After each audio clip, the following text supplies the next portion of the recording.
what's up? It's your girl Niee here, and today is Mystery Mondays. Today's video is definitely a mystery. If you like today's video, don't forget to like, comment, subscribe, and share. And I really want to know how y'all feel about these videos, so please be in the comments down below. Let's get into today's video. This is a long one. In Hyde Park, Massachusetts, Elizabeth Short was born in July of 1924. Her parents were Cleo and Phoebe Short. They separated shortly after they had her, and her father moved to Vallejo, California. Vallejo, I guess. Elizabeth stayed with her mother back in Massachusetts. There was no information of her childhood, but they said when she was a teenager, she was beautiful. She had like big, beautiful dark hair. She had green eyes and a beautiful smile. She was a bit of a wild child though. Like, getting older, she's about to be 18. She felt as Hyde Park was too small of a town for her. Like, she wanted to go to a big city, do bigger and better things. Like, you know what I'm saying? So she hit up her father and they talked on the phone. She said she could cook and clean, and he said that's a great way so she wouldn't have to pay any rent while she's staying with him. So shortly after she moved in with her pops, she only managed to live there for 3 weeks because she was staying out all night and she wasn't really doing her part. So he's like, yo, you gotta go. So after he had a talk with her and told her like she had to leave, sis kindly packed her bags, but she wasn't moving back home though. Sis, she moved. She went down to she got a job at Camp Cook, and when she moved, she was on the military base of Camp Cook, if I'm saying that right. Yeah, she worked in the post exchange. I guess that's where like you get like it's like a little gift shop, I guess. Yeah. So she worked there for about 9 months before she left to go to San Diego. When she got to San Diego, she met a woman named Dorothy. Dorothy worked at an all-night theater. When they met, like she's telling Dorothy like they really vibing and everything. So she's telling Dorothy like, yeah, I don't have a place to go. I don't have a job right now. And Dorothy, she like, girl, I am lonely.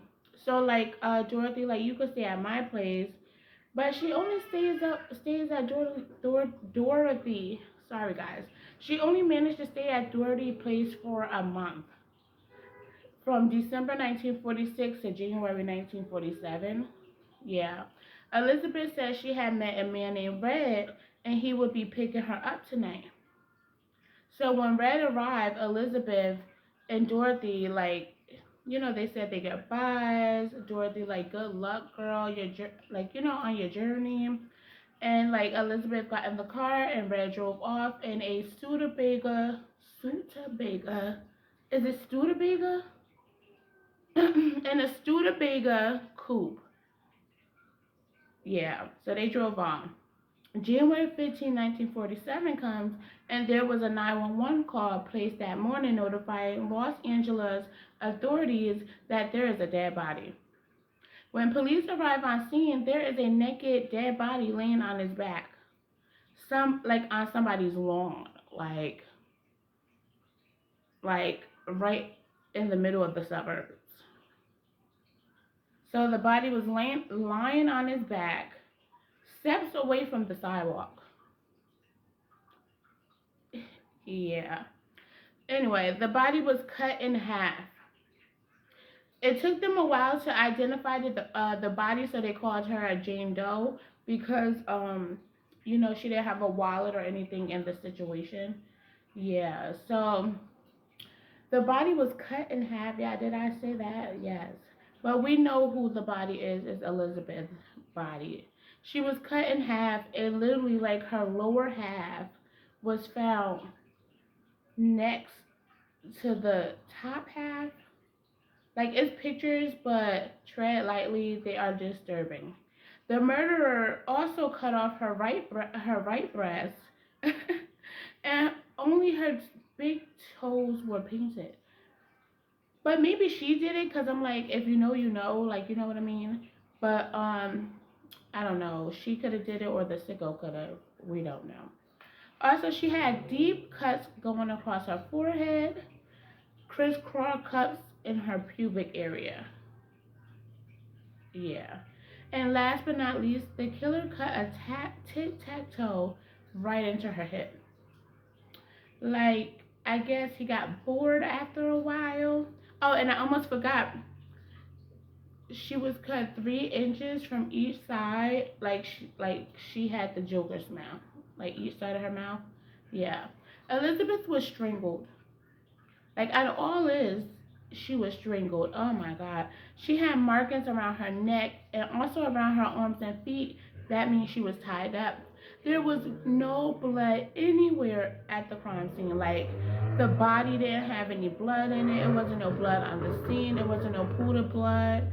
Like the body was empty of blood. Like literally nothing. About Anyway, about a week from this day, the police located the 911 caller. It was a lady named Miss Birdsinger. She was walking with her daughter when she spotted the body. She thought it was a mannequin, but it was like very pale and like kind of purplish.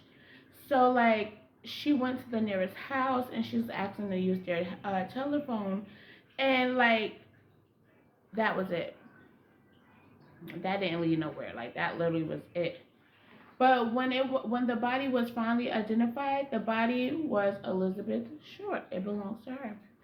After a while, they went out to Cleo's home, Elizabeth's father. And when they arrived to his home, this man is intoxicated, basically telling the cops, fuck off. I don't give a fuck who you found. I don't care if it's my daughter, like that type of stuff. Like, so sad. Like, that is so sad. Out of all things, I don't think that they expected that. So they immediately contact her mother. Her mother books a flight immediately, flies out, cleans the body.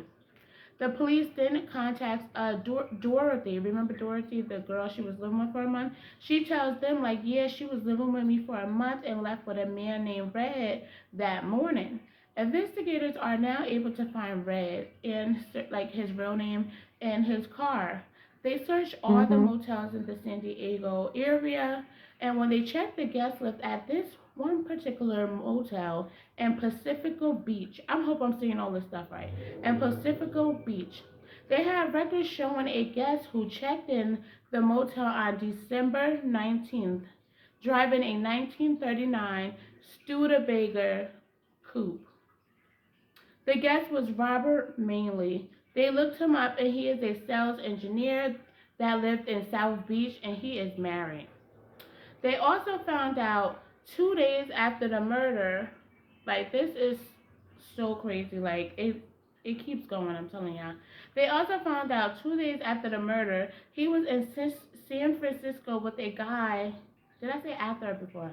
2 days after the murder, he was in San Francisco with a guy named Harry.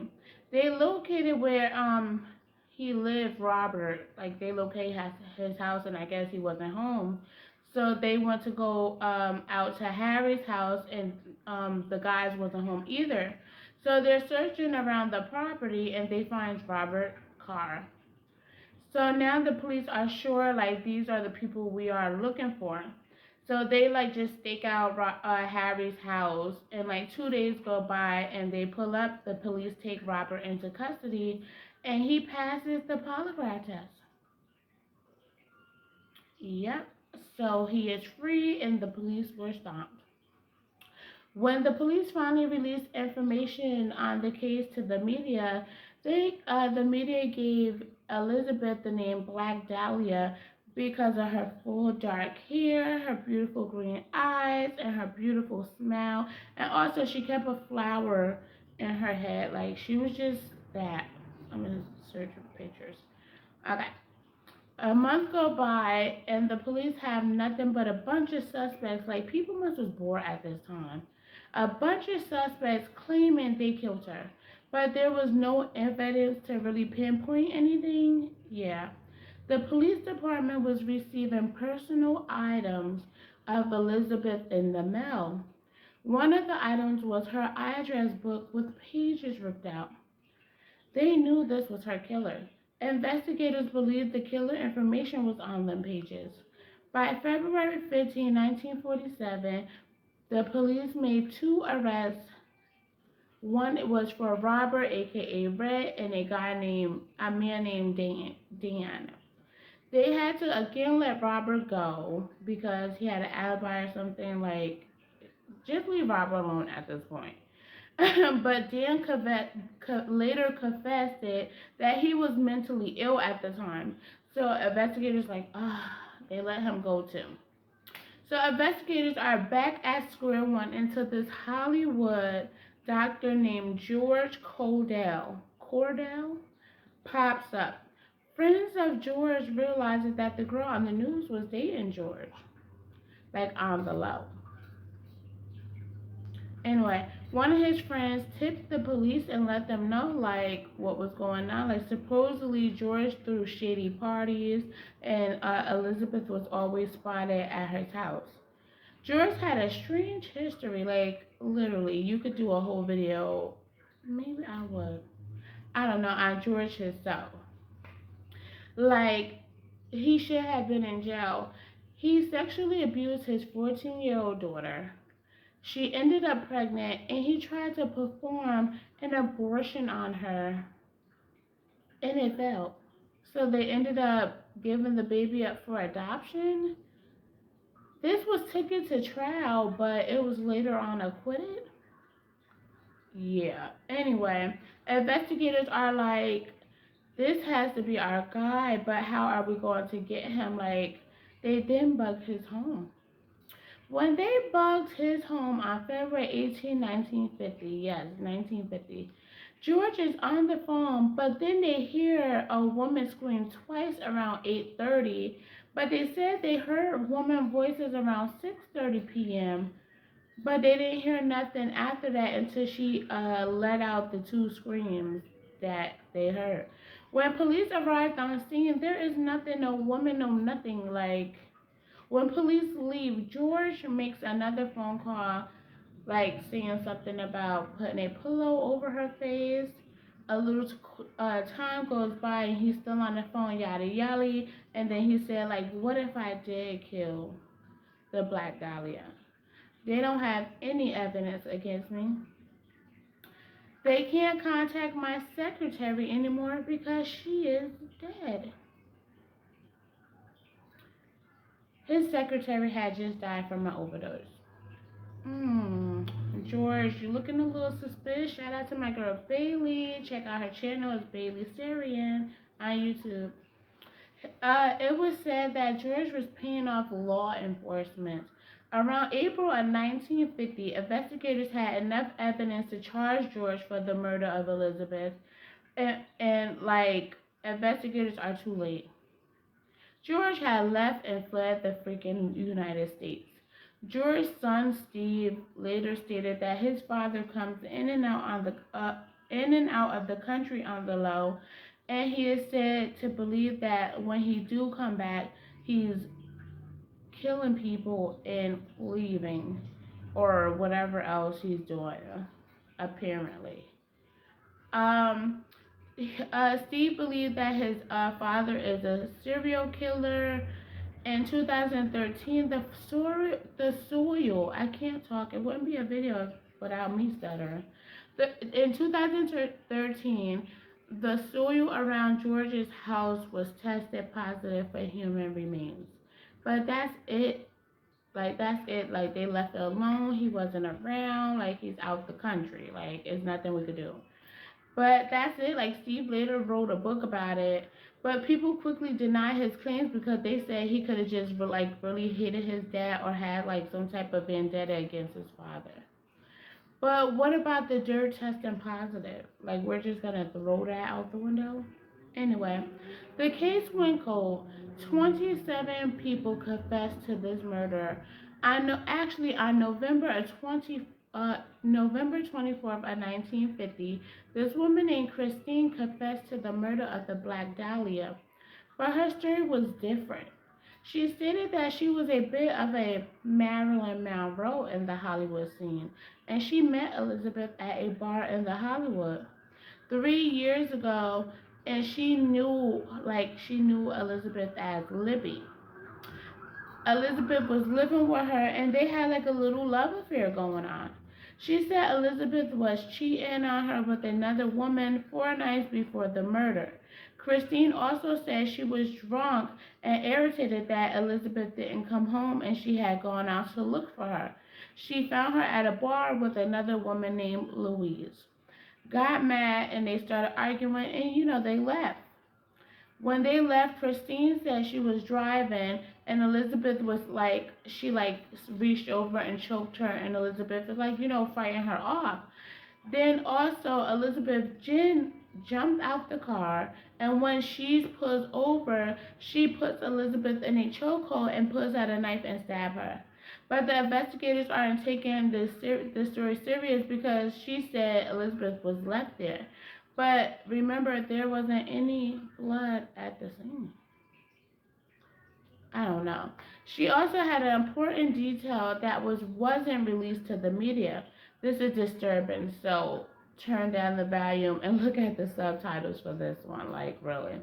She cut some of Elizabeth's hair off and stuck it in her situation. Her V. Anyway, so the police are like, she is lying, and Christine is like, I knew a girl that works at the station, and she told her about the evidence that was found. So I just want to say, first of all, that lady should have been investigated for, like, this could have been like a little, what you call it, distraction. Like, I feel like this whole case, it was a lot of distractions. And like some of these people should have been charged for it. Definitely the girl that's giving out evidence information. But anyway, I'm not a cop. Anyway, so the cops are like, why are you lying? She said she woke up one night covered in blood. And she couldn't live with herself if she had killed somebody. It was said that the Black Dahlia murder was connected to the murders that was going on in Cleveland. I'm definitely going to talk about this one soon. That was going on in Cleveland. The Cleveland torso killer also cut his victims in half. And they also, it's like rumors speculating that the Black Dahlia was the Cleveland torso killer last victim. And that was an also unsolved case too. So I just want to say I hope you guys enjoyed today's video. Check out my website. I make customizable lashes. I made these myself. They are pink and purple with black in the middle. Yes. My website is niesbeauty.com. I will leave everything in the description box below. Don't forget to like, comment, share, and thank you guys. Peace.